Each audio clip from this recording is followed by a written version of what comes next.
여러분 안녕하세요. 바치칸 뉴스 정혜림 아나운서입니다. 헝가리 유람선 사고 막말로 국민들에게 큰 상처를 남기고도 이런 방구 사과도 없었던 민경욱 자유한국당 대변인이 이번엔 문재인 대통령의 6박 8일간의 북유럽 순방을 문제 삼고 나섰습니다. 무슨 철렵질이라는 아주 듣기에도 생소한 용어를 앞세운 채 노골적인 발언으로 비난을 했는데요. 야, 박근혜 때 그 한복 패션쇼나 하던 그 해외 순방을 그렇게 포장을 하시던 민경욱 대변인이 뭐 눈엔 뭐만 보인다고 자기들 때 그 해외 순방 갔다 하면 막 놀러 갔던 거라서 다 현 대통령도 다 그렇게 하는 줄 아는 모양입니다. 아유, 제발 좀 헛소리 적당히 하셨으면 좋겠는데요. 오늘 발칙한 뉴스 이 이야기로 먼저 시작해봅니다.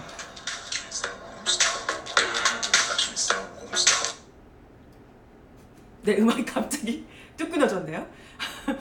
네, 오늘 발칙한 뉴스 첫 번째 소식으로 참 자유한국당의 이 대표적인 입이라고 할 수 있는 민경욱 대변인의 새로운 막말에 대해서 첫 번째 소식으로 가져와 봤습니다.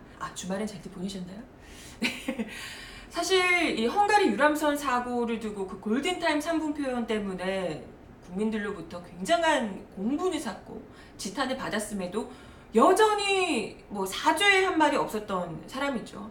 오히려는 아니고 어쨌건 자유한국당의 황교안 대표가 뭐 다시는 그런 일이 없도록 하겠다라고 하면서 그냥 애둘러서 여러 막말들을 이제 애둘러서 대신 사과하는 것처럼 하면서 팩트만 얘기하겠다 뭐 이렇게 하면서 다시는 그런 일이 없도록 하겠다 뭐 이런 류의 이야기를 하면서 대충 어물쩍 넘어간 바 있는데 역시나 그때 그랬잖아요. 우리가 절대 이걸 뭐 황교안 대표가 이제 그만 이렇게 좀 이렇게 자제를 해달라고 이렇게 당부를 해봤자 절대 안 통할 거다. 지금 서로 지금 더 뭐 막말 그 경쟁이 붙은 상황이라서 더 지금 내년 총선 해달라고 아주 뭐 서로 이렇게 손들고 난리일 거다 이런 이야기를 했었는데 역시나 민경욱 대변인이 아무리 그래도 또다시 입을 열기 전에는 그 전 막말 정도는 사과를 해주고 넘어가야 되는 거 아닌가 이런 생각이 드는데 그 어떤 사죄도 없이 국민들 기억에 이미 그 골든타임 3분 이게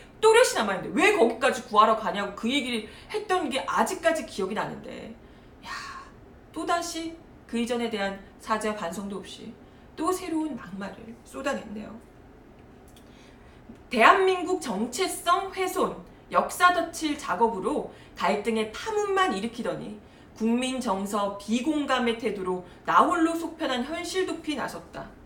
라고 하면서 이렇게 불쏘시개 지펴 집구석 부엌 아궁이 있는 대로 달고 놓고는 철렵질에 정신 팔린 사람 마냥 나홀로 냇가에 몸담그러 떠난 격이다. 이렇게 이야기를 합니다. 그러면서 이 시점에 무엇을 위한, 누구를 위한 북유럽 외교 순방인가? 눈에 보이는 것은 북한뿐이요, 귀에 들리는 것은 대북 지원뿐이다. 이런 류의 이야기를 하셨다고요. 그러니까 문재인 대통령이 이번 유럽 순방이 철렵질이라는 게 냇물에서 하는 고기잡이 이런 뜻이라고요. 철렵이. 네, 냇물에서 하는 고기잡이. 그것도 철렵질 이렇게 표현한 것 자체가 이걸 비하하기 위한 말이죠. 철렵질. 뭐뭐질이라는 것부터가, 그죠? 질이라는 단어를 쓰는 것부터가 비하하기 위한 의도를 뚜렷이 담고 있는데요. 그러니까 이 사람 말은 대통령이 지금 이 나라가 난리가 났는데 속편하게 외국에 놀러 가냐? 지금 이렇게 이야기를 한 겁니다. 아니, 근데 지금 나라가 뭐가 난리가 났을까요? 나라 굉장히 지금 대통령이 너무나도 지금 시급한 이런 뭐가 있나요? 우리 국내에서 뭔가를 하셔야 되는 그런 게 있나? 아니 뭐 급한 일이 국내에 있긴 하죠. 지금 국회가 빨리 열려서 지금 추경이고 뭐고 지금 처리를 해야 되는데 지금 자유한국당이 계속해서 발목 잡고 문을 안 열어줘가지고 배째라지고 하고 있잖아요. 그래서 지금 국민들 속이 터지고 있죠. 날씨도 더운데 막 터지고 있지. 근데 그게 대통령이 해외 순방 못 갈 이유가 되나? 그건 아니잖아요. 근데 자세하게 살펴보니까 민경욱 대변인이 비난한 건 이런 겁니다. 제1야당 대표와의 회담을 일방적으로 파기하며 국정 국정 정상화의 마지막 기회를 걷어찬 것은 대통령과 정부 여당이다.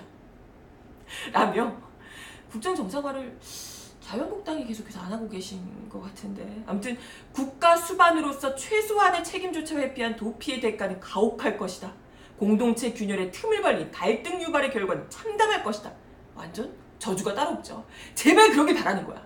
너 가혹할 거야. 너 참담할 거야. 하고 제발 그냥 그래 주길 바라며 아주 그냥 입으로 뱉는 저주잖아. 너 제발 너 망해라 하면서 참담할 거야. 결과는 가혹하리라 하면서 입으로 그냥 계속해서 저주를 퍼붓는 겁니다. 그러니까 다시 말해서 뭐냐면 그 황교안 대표가 대통령과 단둘이서 하자고 그 막 그렇게 생떼리 부렸잖아요. 근데 그걸 지금 대통령이 안 받아주니까 문재인 대통령이 이제 뭐 단독 회담이 아니라 다른 이제 여야 같이 대표들끼리 만나서 같이 회동을 하자 이렇게 이제 이야기를 했던 건데, 그걸 1대1 단독 회담 아니고 다 다른 정당이랑 같이 하자고 했다고. 그거 안 된다고 지금 막 생떼리 부리는 거예요. 그거 지금 안 받아준다고. 지금 그거 안 받아줘서 가지고 열받은 거예요. 왜 다른 정당이랑 같이 취급하냐 이런 건가? 왜 나같이 특별한 사람을 대통령이 직접 안 만나냐? 지금 왜 나를 다른 애들이랑 묶어서 같이 취급하려고 하냐? 이렇게 지금 하는 거예요. 단둘이서 지금 대통령이랑 독대를 해서 자기가 지금 황교안 대표가 이 대통령급이라는 걸 빨리 지금 이 주지를 시켜줘야 되는데 그게 안 먹히니까 짜증난 거죠. 아니 황교안 대표랑은 대화도 안 해주고 대화도 안 해주면서 어딜 지금 해외 순방이나 나돌고 있냐, 지금 이런 얘기를 하는 겁니다. 너무 어이없죠. 아니 대표들이 뭐가 그렇게 대단한데요? 뭐가 그렇게 대단한 사람들이길래 아주 그냥 하라는 일도 안 하는 주제에 생떼는 다 부리고 계시고, 대통령이 무슨 여당 대표입니까? 단둘이서 보자 그러면 쪼로리 나가고 그러게? 해외 순방 일정 잡혀도 댁들이 가지 말라면 못 가야 돼? 아주 그냥 꼴까 아주 그냥 좀 바람직하지 못한 이야기를 참 많이 하시는 것 같아요. 그쵸? 관련해서 비난이 계속해서 쏟아지자 민 대변인은 같은 날 오후에 또 다른 논평을 연이어서 내며 역시나 궤변을 이어갑니다. 대통령 비판은 모조리 막말인가? 이런 제목입니다. 우와, 대박이죠? 내용이 이렇습니다. 야당의 정당한 비판을 꼬투리 잡고 막말로 몰아 입에 재갈을 물리려는 악의적인 시도가 장탄식만 불러일으킨다. 만약 막말이라면 그 말을 불러일으킨 문제 행동이 무엇이었는지도 따져 물어야 균형 잡힌 시각이다. 진실과 사실에 대한 비판을 두고 모조리 막말이라 몰아세우며 두 눈 치켜드는 것을 충성으로 착각한 대변인의 과도한 대응이다. 이것이야말로 커다란 실책이었음을 깨닫게 될 것이다. 이분은 좀 언제 깨달으실까? 나 진짜 아니 이 재갈 균형 이런 얘기 하시는데 저기 지금 우리 국민들이요, 지금 이 발언을 고사 두고서라도 이전에 그 막말 논란 크게 일으켰던 골든타임 오는 발언을 왜 그토록 국민들이 분노하면서 막말이라 이야기를 했는지, 그 이야기가 지금 문재인 대통령의 지지자라서 그걸 막말이라고 느낀 게 아니잖아요. 그건 상식적인 사고를 가지고 있는 사람이라면 누구나 헝가리에서 난 사고를 골든타임 3분인데 거기까지 뭐하러 구하러 가냐 이런 류의 이야기를 들은 모든 사람들이 이거 뭐 문재인 대통령을 좋아하고 말고는 아무 상관없이 적어도 공감 능력이 있는 인간이라면 모두 나가 다 이런 막말을 맞나 하고 비판을 했던 겁니다. 그때 다들 왜 그게 그렇게 문제였는지 다들 지적을 했음에도 불구하고 그걸 듣지도 않으시고 지금 이거 왜 제대로 진실과 사실에 대한 비판이라며 모조리 막말이라고 몰아세우기만 한다며 악의적으로 막말이라고 자기의 정당한 비판을 몰아세운대요. 골든타임 3분이 어디서 정당한 비판이었을까? 뭐가 어디서 정당한 비판이었는데요? 뭘 비판하고자 함이었는데 대체? 아니 결코 이렇게 지금 막말은 계속해서 정말 거침없이 필터링 하나 없이 쏟아내면서 정작 듣는 귀 같은 건 하나도 없으신 모양입니다. 자기가 내뱉은 말이 그 피해자와 유가족들에게 그리고 간절히 그 구조를 바라던 국민들에게 얼마나 큰 충격과 아픔을 줬는지, 이런 상황에서 이렇게 비난을 듣는 상황에서도 전혀 여전히 자각하지 못하고 있는 겁니다. 아니 이런 사람이 무슨 정치인이라고, 이거는 정치인의 수준이 아니라 그냥 감정, 공감 능력이 완전 결여되어 있는 소시오패스예요. 그런 건 아닙니까?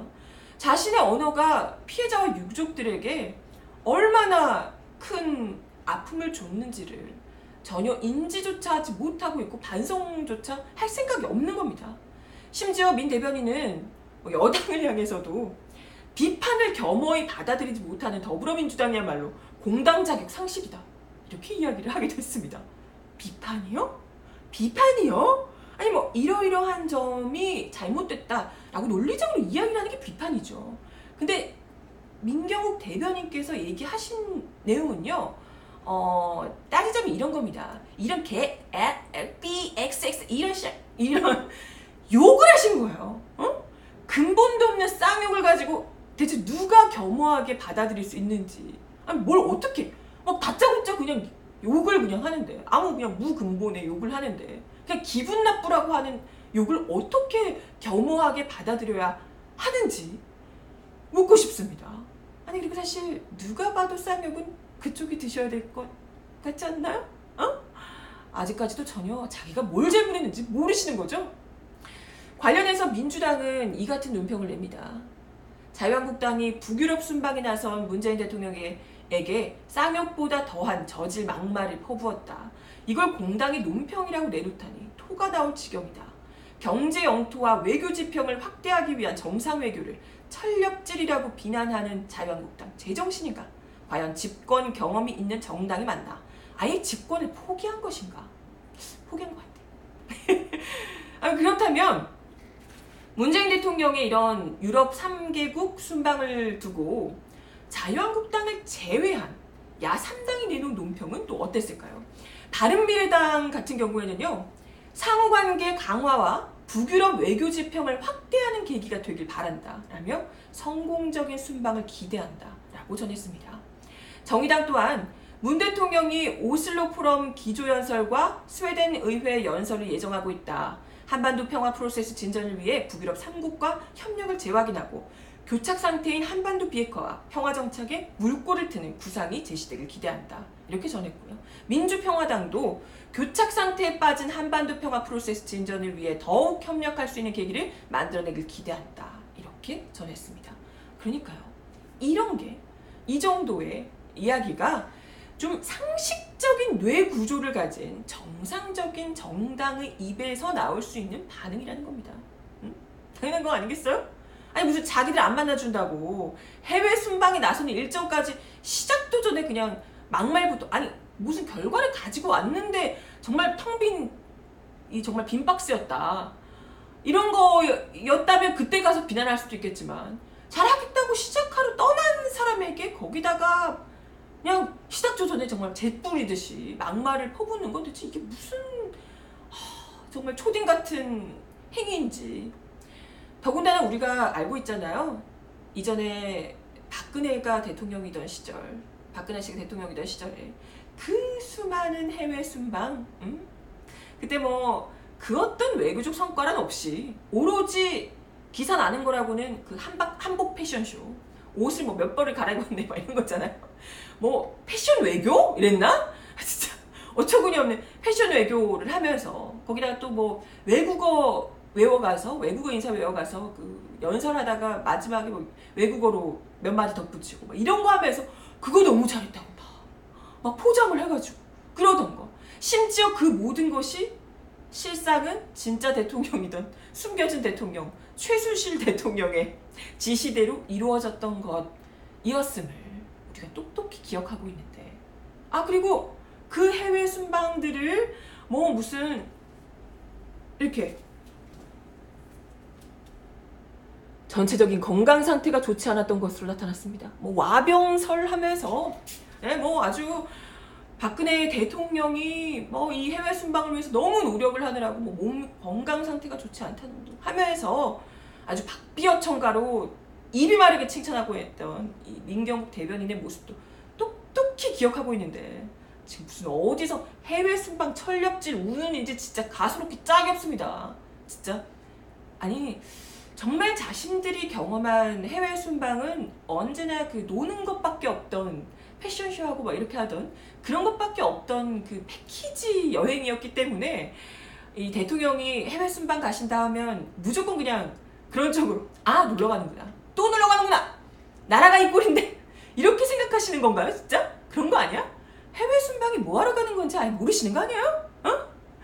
아무튼 뭐 막말 단속을 하신다더니 얘기가 떨어지기가 무섭게 이렇게 터져나오는 뭐 심지어 자유한국당의 이빈 민경욱 대변인의 또 다른 막말. 글쎄, 앞으로 이런 게 나오면 책임지겠다던 황교안 대표는 과연 어떻게, 어떤 방식으로 책임을 지실지 궁금해집니다. 책임을 지긴 할까? 그러니까 제가 그랬잖아요. 책임진다고 했을 때 손모가지를 걸든지 아니 뭐 어쨌든 배지를 걸든지 뭐라도 걸었어야 된다니까. 입으로만 그 책임진다 이런 거 다 필요 없다니까요. 책임진다고 했을 때 확실히 목적으로 분명히 무엇을 책임지겠다 이걸 분명히 해야 된다니까. 막말 바로 나올 것 같았는데 아쉬워. 네, 아무튼 첫 번째 민경욱 대변인의 새로운 막말 이야기를 전해드려봤고요. 두 번째 소식입니다. 이거 뭐 여러분들 지난 주말 내내 또 화제가 됐던 뉴스라 제가 금요일에도 한번 이야기를 드렸던 바 있는데 새로운 뉴스들이 주말 내내 계속해서 또 논란이 되고 있어서 가져와 봤습니다. 정광훈 목사 문재인 대통령 하야를 촉구하면서 굉장히 이제 비난이 거세게 일었는데요. 바치칸 뉴스에서도 소개를 드렸었죠. 근데 이와 상관없이 전혀 아랑곳도 없이 또다시 막말하는 입을 또 멈추지 않고 있다고 합니다.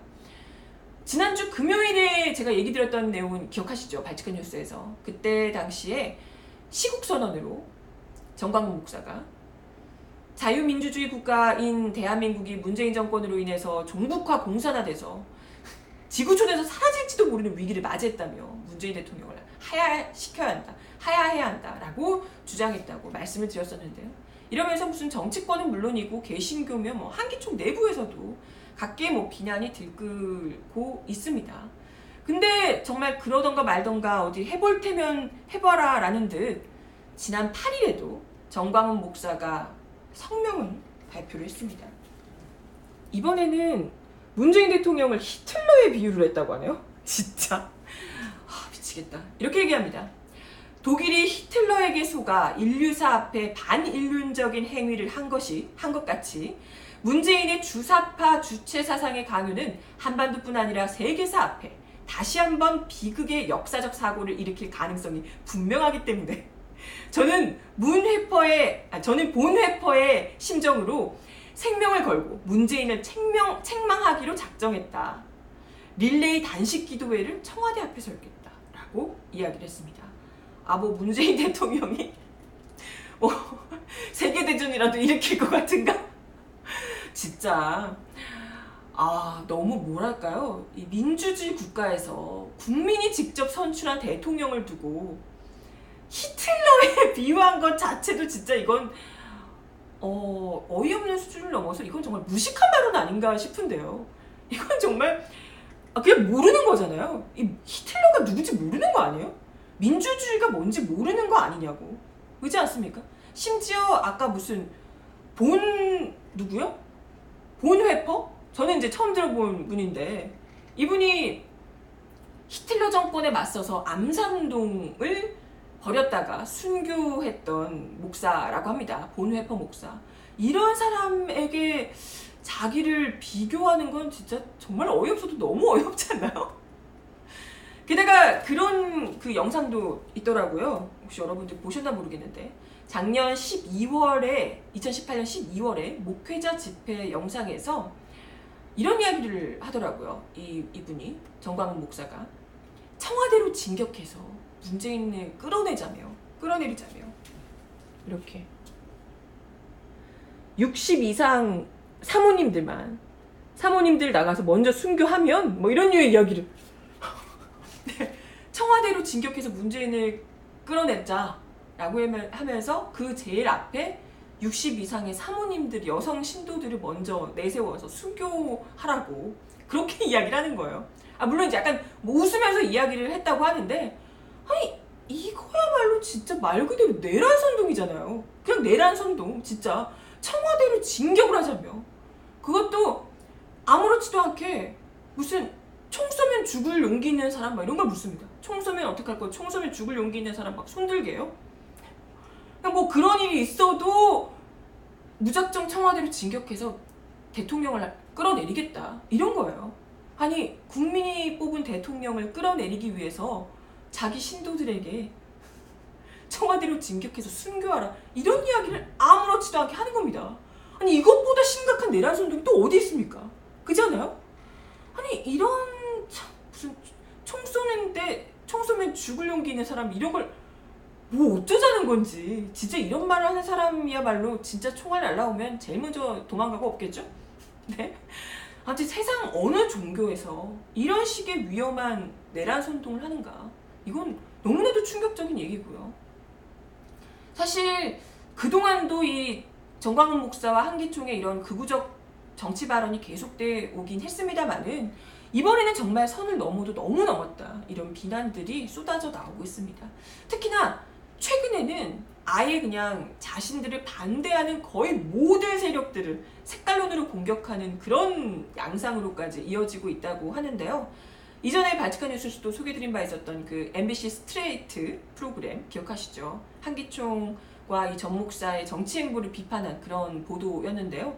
이와 관련해서 MBC를 공산주의 반기독교 언론이라고 비난하고 또 황교안 대표가 부처님 오신 날 행사에 참석해서 불교식 의식을 거부한 것을 비판한 대한불교 조계종을 향해서는 황교안의 개인 신앙을 가지고 사퇴 운운한 것은 그 뒤에 불교의 지도부가 좌파의 세상으로 가려하는 의도를 의심치 않을 수 없다. 네, 뭐 이렇게 주장을 했답니다. 난리 났죠. 아니 무슨 종교의 자유가 있는 이 나라에서 자기들 아니면 다 빨갱이다 이런 얘기신가?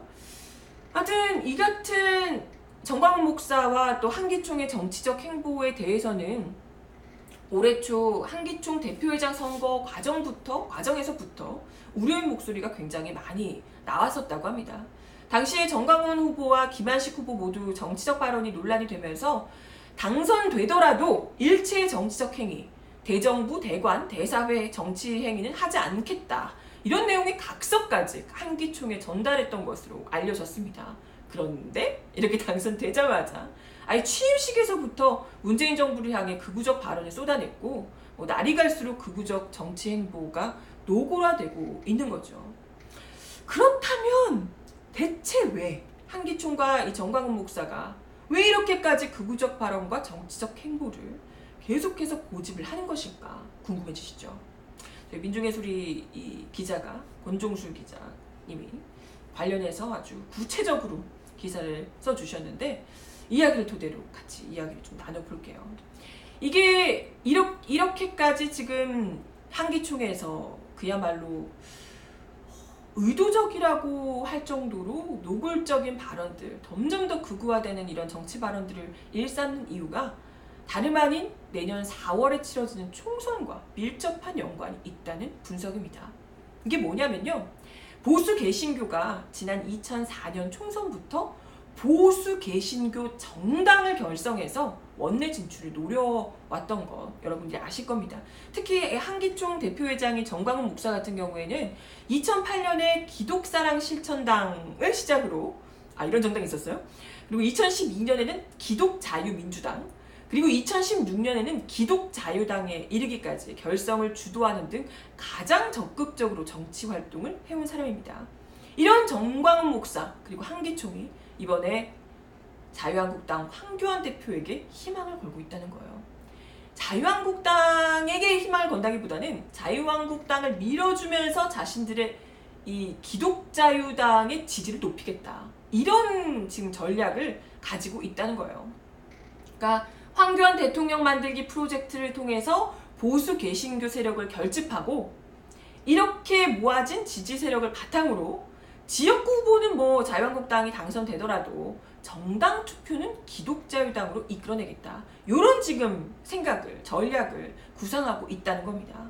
과거에 그 박근혜가 한나라당 의원 시절에 외곽의 그 친박연대를 만들어서 2008년 총선에서 13.18%를 득표하면서 지역구 6명 그리고 비례대표 8명을 당선시켰던 전략과 비슷하다고 할 수 있습니다. 그러니까 이런 전략적 목표를 위해서 지난 3월 20일에 정광훈 목사와 한기총 전현직 임원들은 자유한국당 황교안 대표를 만나서 내년 총선에서 전면적인 지원에 나서겠다. 자유한국당 우리가 밀어주겠다라고 하면서 노골적으로 뜻을 밝히기도 했고요.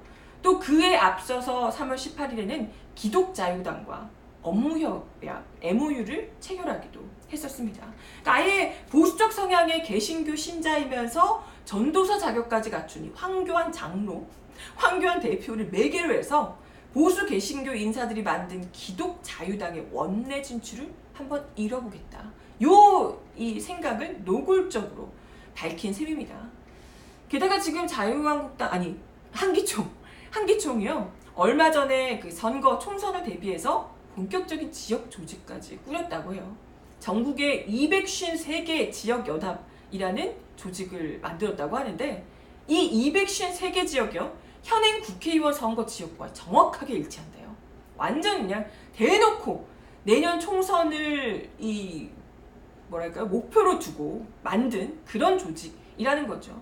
그래서 각 지역구에서 내년 총선 앞두고 애국기도회를 열어서 기독자유당을 홍보하겠다 이런 구상을 하고 있다고 하는데 이 정도면 거의 뭐 재정분리가 아예 무의미한 수준 아닌가? 이런 생각이 들기도 합니다. 아무튼 이 정광훈 목사가 시국선언문을 발표한 지난 5일에 이 한기총 253개 지역연합회에 보내는 메시지도 함께 발표하는데요. 이 시대에 우리가 해야 할 예수한국, 복음 통일을 위하여 1천만 서명운동을 전국 253개 지역연합회와 교단별, 교회별로 진행하고자 한다. 전국 253개 지역위원장님께서 적극적으로 활동을 통하여 1천만 서명운동이 금년 12월까지 완성될 수 있도록 최선의 노력을 다해주길 바란다. 완전 지침을 딱 내리는 거죠. 근데 예수한국, 복음통일 이런 거 진짜 너무 무섭지 않아요? 아무튼 한기총이 전국의 지역위원장들과 목회자 등이 모여서 오는 6월 16일부터 19일까지 세미나를 열 예정이라고 하는데 한기총이 모든 비용을 부담하고 여기에 바로 정광훈 목사가 직접 강사로 나선다고 합니다. 세미나의 주제를 성경을 바로 알자라고 했다고 하는데 안 봐도 비디오잖아요. 그죠?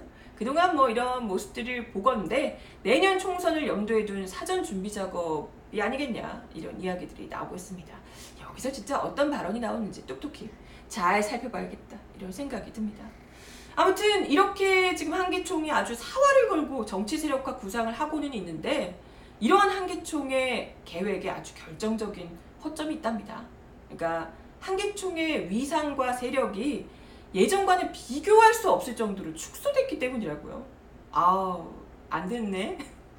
한기총 홈페이지에 소개된 가입 교단이 79개인데요. 그 중에 행정보류 및 회원권 제한 교단 10곳을 제한하면 69개가 됩니다. 그런데 문체부에서 지난 1월에 발표한 2018 한국인의 종교 현황에 따르면 개신교 교단은 무려 374개에 달하는 것으로 나타나 있습니다. 그럼 뭐다? 374개 중에 69개. 그러니까 한기총은 그야말로 극히 일부라는 거죠. 그리고 한기총에는 교단 규모가 굉장히 크다고 할 수 있는 대한예수교 장로회, 기독교 대한감리회 등은 참여하지 않고 있는 것으로 알려지고 있습니다. 이들 대규모 교단이 한국 개신교 신자의 거의 70%를 차지하고 있다고 해요. 이런 것도 없는데 한국 기독교 총연합회가 이전에는 물론 1989년 설립 당시만 해도 규모에서는 한국 개신교계에서 가장 큰 연합단체였다고 하지만 이런저런 내부 반발과 이런 걸 거치면서 다 이제 떨어져 나오고 하면서 반발한 이 교단들이 나와서 만든 게 또 한국교회연합이라는 단체가 있고요. 또 중도 성향의 한국교회총연합회, 한국기독교연합회 이런 단체들이 계속해서 만들어지면서 한기총의 위상이 계속해서 하락한 상황입니다. 그러니까 지금 이 한기총 가입 교단은 대부분 군소 교단 뿐이더라는 거죠. 이게 바로 실체더라. 그러니까 이게 지금 한기총에서 계속해서 목소리를 더 극우적인 목소리를 높여가고 있는 이유가 될 수 있다는 겁니다. 그러니까 줄어든 세력 대신 목소리를 더 키워서 자신들의 세를 과시하려고 한다는 거죠. 근데 그러니까 시끄러운 소수다 이렇게 이야기를 하는데요. 근데 이러한 한기총의 전략이 과연 성공을 거둘 수 있을 것인가? 당장에도 지금 황교안 대표가 굉장히 불편해하는, 부담스러워하는 반응을 보이고 있다고 하는데, 왜냐하면 어떻게든지 좀 영역을 넓히려고 하는 이 황교안 대표의 입장에서는 계속해서 이런 극우적인 발언을 쏟아내는 사람과 계속 같이 가기에는 자기는 이제 대권을 생각하고 있는데 쉽지 않은 거죠. 그러니까 오히려 이런 것들이 더 만약에 같이 가게 된다면 자유한국당까지도 같이 더 고립시킬 수밖에 없다는 것을 분명히 아셔야 될 것 같은데 근데 어떡하겠어요. 본인들의 길을 그쪽으로 선택을 하셨으니 계속해서 점점 더 발언의 수위는 높아지고 점점 더 국민들로부터 멀어질 수밖에 없다는 거. 네, 근데 또 그 발언도 발언인데 자칫 이런 발언들이 극우적 성향의 개신교 신자들로 하여금 실제로 좀 우발적인 폭력 행동을 일으키게 되는 그 촉발이 되진 않을까, 이런 부분도 좀 걱정스러워서 정말 말뿐인 수준으로 넘길 게 아니라 좀 적극적인 대응이 필요할 때가 아닌가, 이런 생각을 하게 됩니다. 시간이 언제 이렇게 됐죠? 네, 오늘 말이 좀 길었네요. 막말들 얘기하면서 너무 열이 받아가지고. 네, 오늘 발칙한 뉴스 제가 준비한 내용은 여기까지고요. 오늘도 함께 해주셔서 감사드리고, 오늘이 또 60항쟁 기념일인데 아무 얘기도 못 드렸네요. 네, 다들 마음속에 담아두셨으리라 생각이 해보고요. 발칙한 뉴스는 내일 1시 30분에 다시 오도록 하겠습니다. 그럼 좋은 하루 보내시고 발칙한 뉴스 내일 다시 만나요. 안녕.